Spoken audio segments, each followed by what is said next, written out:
Hi, Kim. Hey, Sean. How you doing? I'm doing great. Really happy to be here tonight. I'm excited about this podcast because we have a special guest tonight.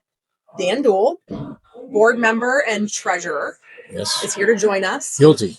Yeah. And he has some exciting things to talk to us about tonight. Financials from 2025. That might not seem exciting to everyone, but it's really important. Gets me fired up. Yeah, I know. I can't even spell the word financial. But how long have you been the treasurer? Well, actually, this is my 10th year on the board and 9th year as a treasurer. And it seems like more like 15 or 20 sometimes. Were you on the finance committee before that? Yeah. Okay. So years and years and years. Yeah, before that finance committee and before that on the landscape committee. So I was ready to try it. Overachiever. I see what's going on. No. How long have you lived in River Hills? 18 years. About 18 years. And you almost that whole time you've been involved. Well, in some capacity. Kind of. I decided once I retired, it'll be 16 years this July. Mm-hmm. When I retired, I had time and I still wanted to work. And so this looked like a good opportunity. It's been great. You're a golfer? Really been good. Oh yeah. Yeah, that's kind of what it got us started. My neighbor invited me to come to golf when we first moved here.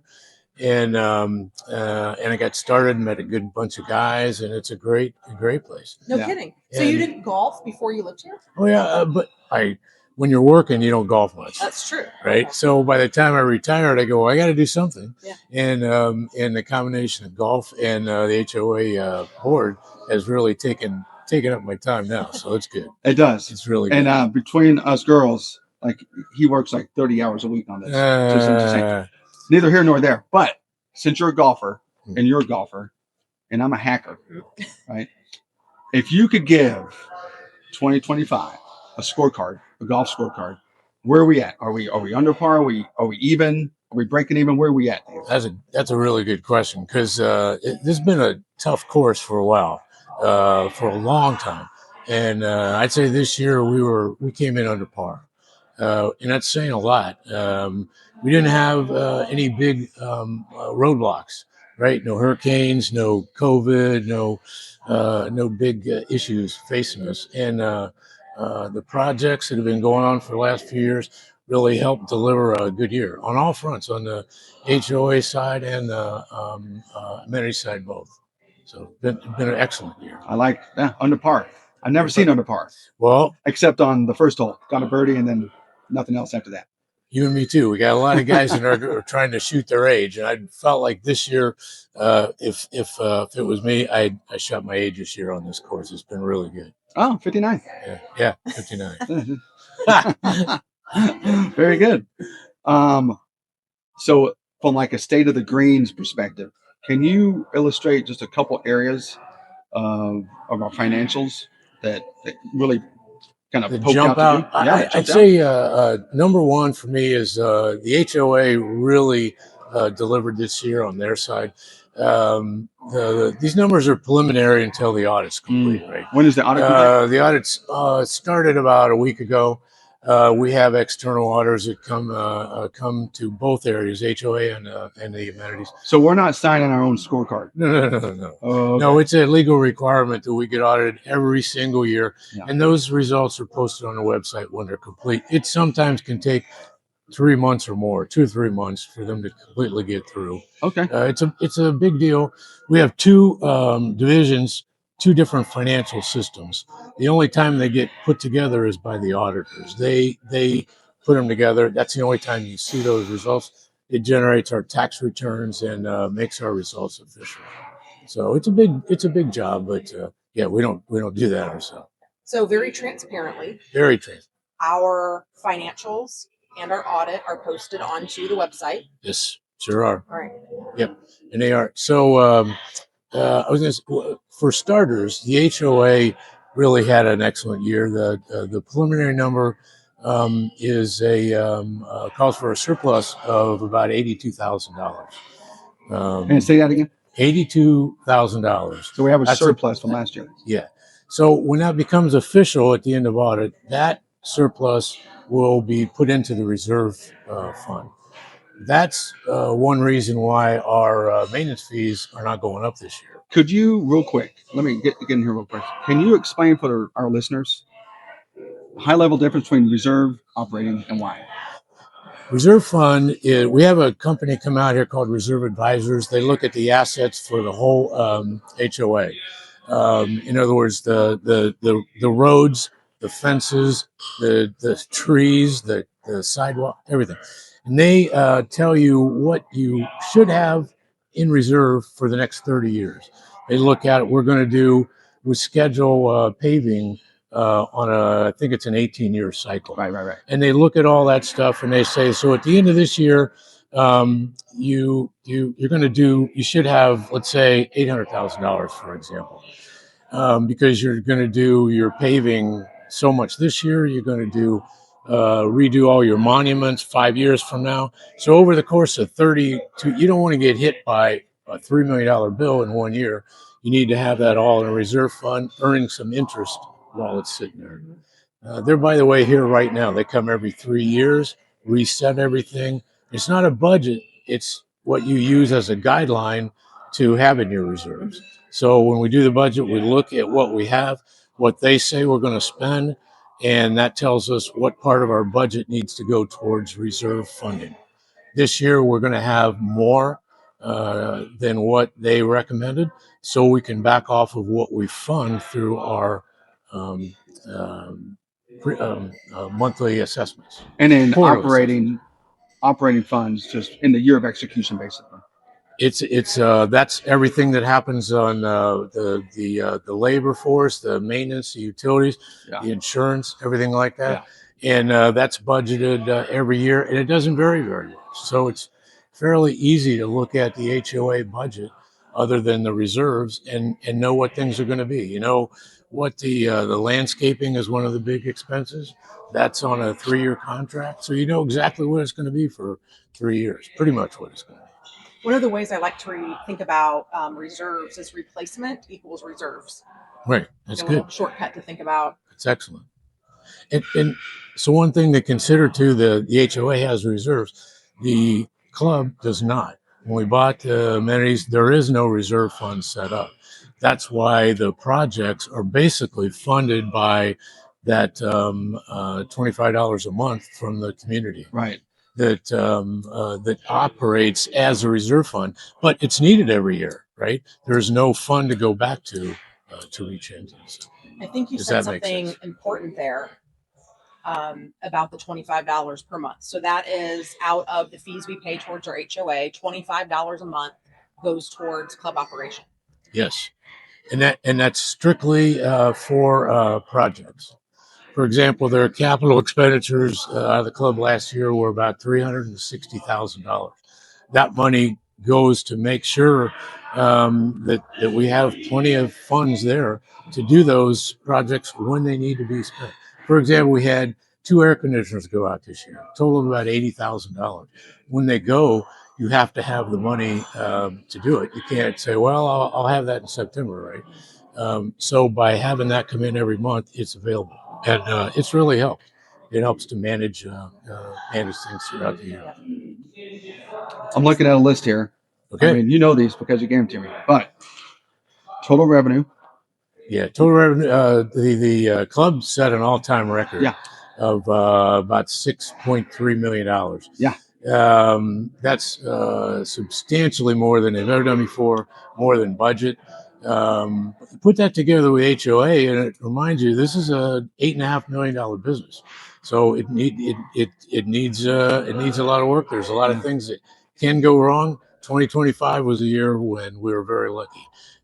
Things by and large went in our favor for a change. I think there was some luck to it, but there was a lot of skill to it as well. I think we all can attest to the high performance of our general manager, our grounds crew and their leadership, HOA management, and the board here does a I guess we're on the board, but the board here has done a really good job of letting the club management do their job. They're professionals that know how to do this, and we guide them wherever we can, but they run this. It's they nice to run be the whole place. as a collective board and kind of govern, be strategic, and not have to manage. Yeah. Like we shouldn't be managed. You can't do that. Sometimes in the previous years, early going, we were kind of caught in that loop, right? Now we can. It is nice to do that. Great team, great synergy going on. You kind of feel it. We're definitely under par in the revenue part. That's great. Total expenses, same way.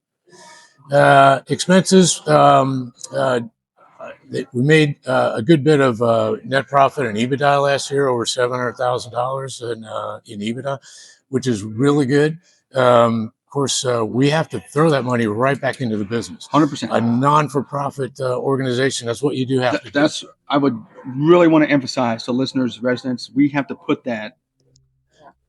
That's why on the HOA side, it's mandated. We have a reserve. Right. Your surplus has to go back in there. Right. Here, and the audit. One reason we get a good, thorough audit is they make sure that we're doing exactly that. We have enough depreciation and other expenses to offset our revenue, so we're not going to have a tax burden right now. But eventually, we will. The business will get to that point, and we'll have to make sure that we put everything back into it. On the topic of reserves, we have a special assessment in 2025. Yeah. Can you talk to us about exactly what that special assessment went to through the course of the year? And if I may, that's for a lot of new listeners. That was our first special assessment in River Hills, 34 years or whatever. So. Yeah, I never had to do it. I hope we never have to do it again. Yeah. But it was, while nobody enjoyed spending that extra money every quarter, it was really the right thing to do. It helped us replenish our reserves that were used to bring us back from the hurricane.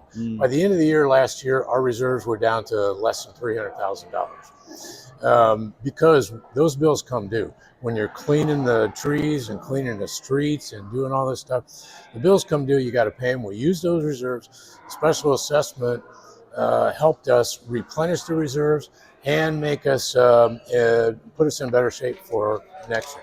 There were a lot of other things besides trees and reclaiming our roads. The tennis courts fencing was damaged. Had considerable damage to our pump house in the maintenance barn area. That supplies water to the whole area, River Hill, not just the golf course, Right. but all the common areas. the community too. So there was a lot of things that went to it. It was very, very successful. We didn't have to use any of the extra. We didn't go over budget at all. There was, trying to think of anything more that people don't already know about. But it now we have a surplus in the reserves. The reserve fund at the end there was $1.1 million. Reserve advisors recommended we be at $830,000 at the end of the year. So we're well above that.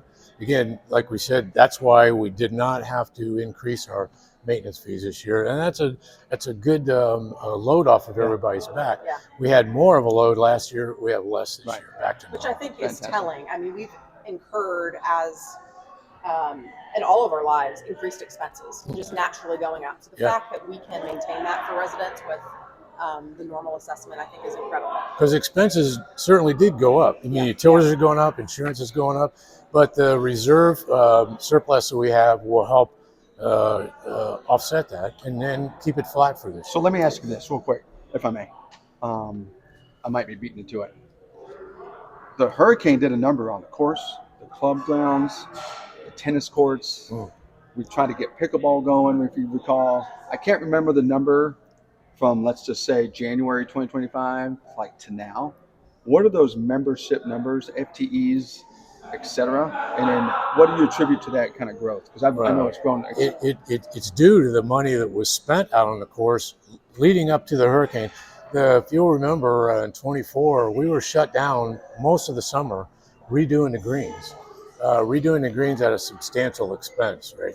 And just before they were able to reopen, the two hurricanes hit, and everything got pushed back. It but the bulk of that work was done anyways. So leading into 2025, now the greens are greens were finished. They still need a little bit of touch-up work. The pickleball courts had to be finished. We started a bunker project. All those things, all those expenditures out on the golf course helped drive membership like it's never gone before. Membership here at the club had a 13% increase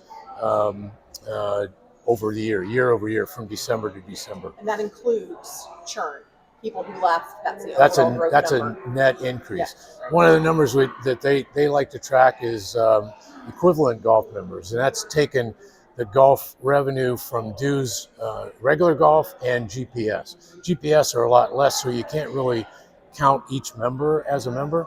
So they take the dollars divided by the average golf dues, and you come up with this FTE number.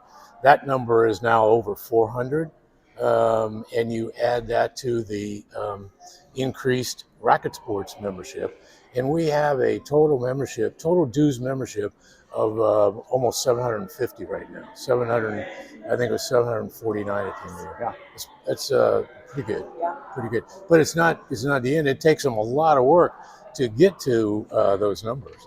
To add one golf member, to add a net member, you probably have to add 3 or 4 members, because every month you have people that move away, people that pass away, people that no longer can afford the club for one reason or another. Yeah. There's a lot of attrition. right. First couple years, no attrition. Everybody Sure. is joining the Yeah, club. sure. After those first couple years, it's a big deal. And Margie and the membership staff in there, that's a real thing.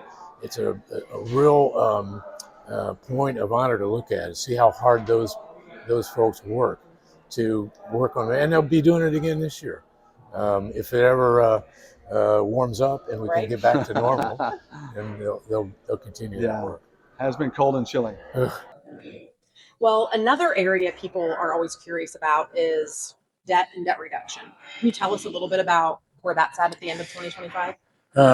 Well, at the end of, we did reduce our debt during 25 by about $265,000. That includes normal debt payment, and it's an additional $25,000 to principal over and above those payments. The target is to put as much to principal as we possibly can, due to those couple of maintenance items, the air conditioners. Couldn't do any more than that, but 25 is a pretty good step as well. So 265 less in debt. We didn't have to do any additional borrowing for the projects that we did because of the funding through the community, which is fantastic. I think as a board member, I think sometimes people think we look at all of this as like the board. We do, that's our role, but we also look at it as residents. And this is my resident voice talking. Like this has all been really great news. You shared so much with us today that was positive, and I think everybody should, I hope everybody's excited about that. I hope so. If you're not excited after this year, Yeah. you're never going to be. It's pretty. Yeah. It's good. I mean, and I don't think we can say enough about the commitment of all of the staff here. I mean, I mentioned earlier some leadership roles, but I mean, right down to the people who clean up this place. It's incredible. Everyone has a great attitude. They're very involved, and it's a job of passion for them, and you can tell when you're up here. If you don't come up here often, you don't realize you get greeted when you come in the door, and whether they know you or not, it's a great atmosphere here. It's really welcoming to everybody. They do a great job. I want to thank Oh. you for being Oh. basically our CFO for so long, Oh. and all the time you Glad spend to on do the it. board and committees. I wouldn't do it if You know, I didn't like doing All it. right, it's a big deal. And I attribute all the board, right? Yourself, of course. I hope you stay on for a lot longer, trying to beat his record. JJ Jackman, Todd Metz. I think we had a super, super great team Yeah. that, of course, with your leadership, Yeah. and all the decisions that we made that were proffered and motioned and things like that. So Chad, speaking of Chad and JJ, were a great help with the finance committee here this year. They helped put the budget together. Budget process went really nice and smooth. So that's an testament to how well everybody works together. Yeah, that's good. That's really, really good. So, All right. Any good enders with got a good financial joke or something like that? Nothing. There's no financial jokes. I mean, no, I don't have any financial jokes. No. No, I don't. I can't think of one. Thank you so much for coming out and Hey, sharing. you're all your welcome. Thanks for asking me. Anytime. I'm glad to. Anytime. Yeah. Post audit, if anything changes, Hmm. and before or after that money rolls into reserves, Yeah. It'd be great if you could come back and explain that process or explain when and if there was changes, and we can talk about that next. Sure. Is it normal to have changes that are material after an audit? No, what there usually is, there's extra depreciation on the club side for projects that we capitalized this year. That doesn't mean anything. It detracts from net income and adds right back into EBITDA. Okay. That's why we Okay. tend to look at Right. EBITDA because depreciation is a non-cash expense. It really doesn't matter. Right. So yeah, there shouldn't be much. You never know. They could find something on one side or another, but I don't think so. Okay. All right. I'm going to have links above here for the website where you can go and pull down financials. If you guys don't know where to get that at, you can log in and grab it. So I'll put the link above us. I guess. I would just add the website is a great source, and if you have questions beyond the website, please come to a board meeting. Great You know, point. Yeah. we have a board meeting once a month, and welcome to ask whatever. When are the whatever. financial committee meetings again? They're the third Tuesday of every month. Okay, third and we Tuesday got of every and we month. got a brand new Here at the club. Right here at right? the club, one of those tables over there. We have a brand new chairman this year because Chad is now on the board. That's right. Estelle Ross has agreed to be the chairman. Fantastic. Great CPA here in River Hills. So State of Florida CPA. State of Florida That's right. CPA. Yep. All right. Great. Well, Dan, thanks, man. You're welcome. Appreciate it. It was great. Yeah, I like the $82,000 surplus. Me too. It's almost my golf score on the front nine. Yeah, that's pretty good. Best score I ever had. Look, that's pretty good. Well, good. All right. Should we close it out? Yeah, I will. Yeah, let's do our closeout Okay. where you say the closeout and I just stand here. Right. Okay. All right. Let's all work together to continue to make River Hills the best community in Hillsborough County. Thanks. And that's a wrap. Yep.